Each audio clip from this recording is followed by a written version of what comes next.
It's been an emotional roller coaster of a morning with medals galore and heartbreak for a fan favourite. Kia ora Aotearoa, it's August 4th. I'm Zoë George and this is the Podium, wrapping up all the overnight action from the Birmingham 2022 Commonwealth Games. It was a gold-silver double for Sam Gaze and Ben Oliver in the mountain biking. Sam Gaze was quite philosophical after his win. We're just athletes, we're human after all. Everyone is exactly the same in this world, and I grew up in the sport, sort of with my identity maybe a bit too attached to the sports person, and I sort of had to try to separate those two things over the last 4 years. Coming back here, it's sort of, I want to make an impact rather than just ride my bike fast, because like I say, sports people are just people who have found their talents, but if we can make an impact to things we believe in and things that can actually serve the country a good cause, then it makes me happy doing it, It was silver for Cody Andrews in the men's 100kg judo final, and it was tears of joy for Moira Costa in the bronze medal under 78kg belt in the judo. This is what she said after her win while holding her baby. I just knew that I needed to get this one for my family, for my friends and for New Zealand. Your husband Jason there in the stands, I saw you looking across at him as he was talking to you about the match. What was it like to just have him here as well, and obviously your whole family as well? So lucky and so supportive. Without them, this is not possible. This is why I do it. And fellow judoka Sydney Andrews won bronze in the women's 78kg plus category. It was also bronze for Lewis Clareburt in the 200-metre individual medley, his third medal of the Games. And Zoe Hobbs made it to the 100-metre final after finishing second in her semi in a time of 11.15 seconds. It was heartbreak in a nail-biting, intensely physical bronze medal match in the singles squash for Joelle King, beaten by Sarah Jane Perry of England. Don't worry, Joelle, we still love you. She'll be back in action tomorrow for the doubles with Paul Cole.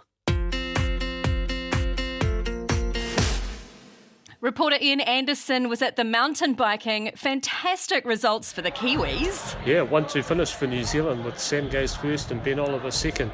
A little expected, but still dominating performance. And whereabouts are you now? I'm at the weightlifting. They're just about to start throwing the tin around, the big boys, plus 109 kgs with New Zealand's David Letty among them. And Ian, do I dare ask about more transport woes? This is becoming a bit of a punchline. Headed out to the mountain bike course today, which is about 35 minutes out of central Birmingham. There's a couple of roadblocks on the way to get to the course, about 3 or 4 miles away.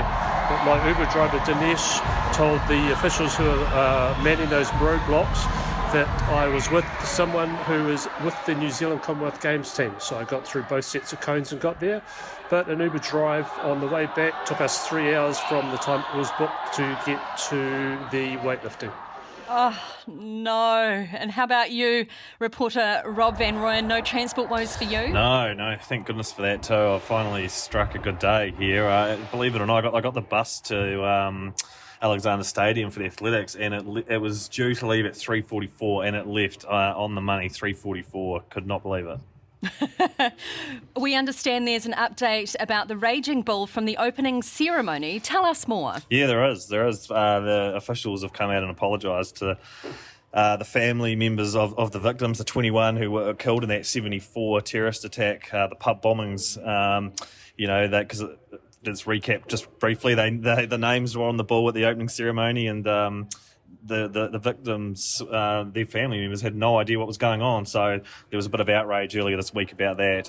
But they've received an apology. No explanation as to why they weren't consulted, though, but they have received an apology at least. So that's a start. There's a petition going around to save the bull so that it becomes a permanent fixture.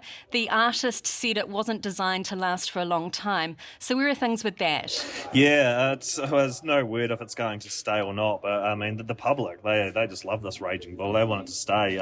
Look, it wasn't made to. The word it was going to be dismantled. It wasn't made to last. I mean, 50 people spent about 5 months making this bull. But yeah, the plans were once the Commonwealth Games ended, it was going to be dismantled, taken away.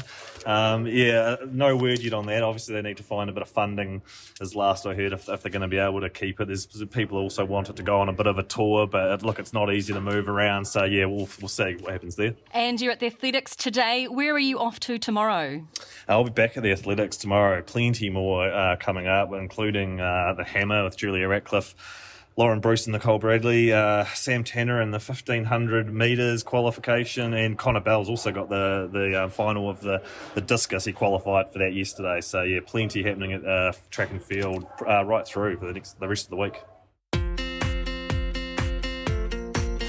Here's what else made headlines overnight. In lawn bowls, the women's pairs of Caitlin Inch and Selena Goddard are into the quarterfinals after beating Niue 1916. In boxing, Alex Makuka lost 5-0 to Joseph Kome of Ghana in the men's featherweight quarterfinals. And in sad news, Hamilton-based Niuean weightlifter Gio Tuimata won't be competing in the Games. He was ejected earlier this week following an administration error associated with WADA. His appeal to overturn that decision failed yesterday. Sport isn't just about what happens in the field of play. Chief Executive of Women in Sport Aotearoa and the General Secretary of the International Workgroup for Women in Sport, Rachel Froggatt, is in Birmingham. I asked her about a major event linking the UK and Aotearoa this week. We're here this week because on Thursday morning, Aotearoa New Zealand is officially handing the International Working Group on Women in Sport Secretariat to the United Kingdom. So we've been host for the last 4 years and they are taking over from us on Thursday. And there's a short period actually of co-governance because we are still leading the staging of the 8th IWG World Conference on Women in Sport this November in Auckland. Yeah, and we're expecting more than 1,000 people in Auckland for that, right? It's going to be huge. Honestly, the IWG World Conference is going to be a monster. So we're expecting around 1,200 leaders and experts from around the world to land into Auckland in November to take part in the 4-day conference in person. But we're also expecting 500 or more to join us online as well. So, yeah, she's a monster. So why are the Commonwealth Games important for women and why is it important that we talk about sport in an off-field setting? You know, I've had a really unique seat over the last week here in the UK because not only have we been in the midst of the Commonwealth Games, but I've just witnessed live the Lionesses win their women's Euros here. And it's been incredible to see the shift in mindset around women's sport. You know, notably, the Commonwealth Games has more medal events this year than ever before for women. And, you know, we need these pinnacle events to be able to show off what women can do on the world stage. But also just as much, you know, almost every coach in the Women's Euros is a female. Almost, you know, every referee and official is a female. You know, it's an enormous showcase for the skills and talent of our females in sport. Rachel Froggatt, thanks for joining us on the podium. Hey, producer Jono. Good morning, Zoe. How are you? Good. You're going all serious on us today and bringing some sports science to the party. Yeah, it's not all love triangles and food reviews here in the Producer Jono segment. So we've been having a look around because obviously the athletics has started and we know Rob Van Royen is all over that, like me at the snack table in the kitchen here at work. But we wanted to have a look at the record progression for one of the glamour events, which is the 100-metre sprint. Both men and women. Obviously, this is the quickest event of the whole thing. You blink and you miss it. But there's some debate about whether human beings will ever be able to run a sub-9-second 100 metres. And someone's pulled together a whole bunch of research from scientists around the world looking at whether it's possible. And the very definitive scientific answer is maybe. Because it all depends on so many things like muscle development, biomechanics, the individual person's technique. Will they have some good shoes?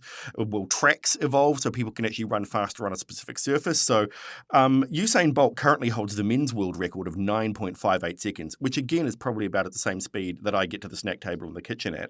And the women's world record has stood since 1988 with the legendary Flojo. The closest person to that is Elaine Thompson-Herah, who is competing in Birmingham. She's at 10.54 seconds. So super close, but far enough away given how skinny the margins are on the 100 metres. But the one thing that I thought was really interesting out of all this research was there's an actual scientific term called the booty boost. And it basically relates to the size of a person's buttocks and how fast they can run. Scientists found that other leg muscles can be about the same size, but as long as a person's got a bit of junk in the trunk, then they can probably run faster than another person. So, yeah, if you're looking to break the 100 metres record anytime soon, it might be time to do some squats. Make sure you never skip leg day. Oh, yeah, never skip leg day. That's good advice. Thanks so much, Jono. And that's the podium from day 6 of the Birmingham 2022 Commonwealth Games. On behalf of Rob Van Royen and Ian Anderson in Birmingham, producer Jono Williams and audio engineer Sam Scannell, I'm Zoë George. Join us tomorrow for bowls, badminton, hockey, athletics, cycling, boxing, gymnastics and squash.